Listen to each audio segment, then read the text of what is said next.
Hello, my name is Rich Howard, owner of Architectural Builder Supply, and this video is to clarify the installation instructions for the IVES CL12 invisible latch. Now, a prior video that has been made refers to the face of the door to the face of the latch as 3/16. Well, that's not correct. The correct interpretation of the installation instructions are as follows, and some of the clarification is necessary because the manufacturer, I suppose you might say, does not tell you the distance from the face of the door to the face of the lock body at all. What they're telling you specifically is this. So the 3/16 gap that is referred to in the installation instructions and in the drawing is when the door is in the closed position, you must have 3/16 of an inch from the face of the door to the face of the stop. You must have that.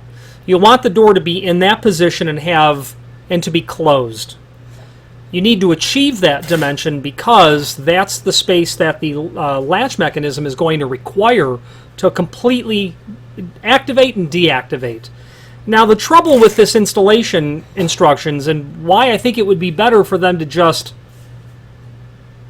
well, I was about to say better to tell you the distance from the latch to the face of the door, to the face of the stop. The problem with that is the stop face literally limits the amount of distance the door can travel. So it is correct to conclude that you must have, first and foremost, a 3/16 gap between the face of the door and the face of the stop.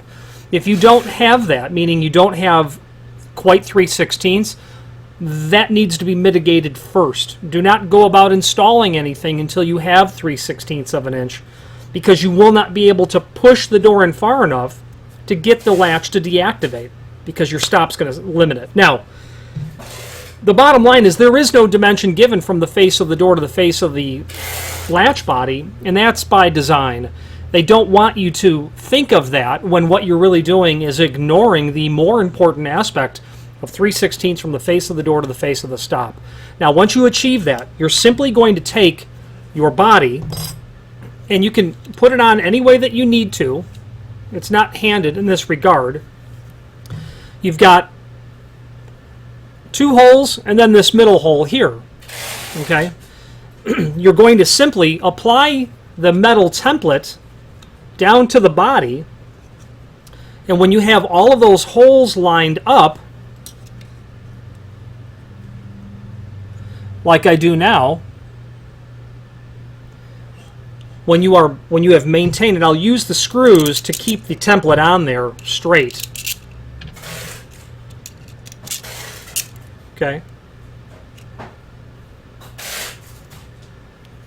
When you have the template applied to the face of the body and you've got the 3/16 of an inch from the face of the door to the face of the stop, you will simply have the door come and make contact, or you will move the latch body up so that the prongs on the template make contact with the face of the door.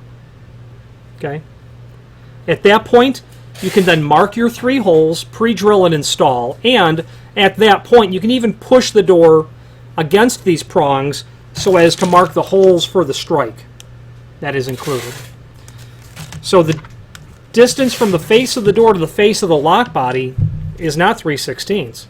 It's 3/16 plus the distance from the tip of the prong to the body, and with my caliper I will measure that so that we can at least know that dimension, even though that dimension is not to be used for installation. Well, you can use that dimension for installation so long as you have the 3/16 of an inch requirement. And the caliper tells me that we're at 0.291 inch. Let's do that again for accuracy. 0.293 inch. 0.293. So you've got 3/16, which is 0.1875, plus 0.293 is going to put you at 0.48. 0.48 inch from the face of the door to the face of the body, which is awfully close to a ½ inch, probably a little bit closer to 15/32 of an inch, but that's the dimension that you're working with. So any prior videos are clarified with this. Any prior confusions are apologized for.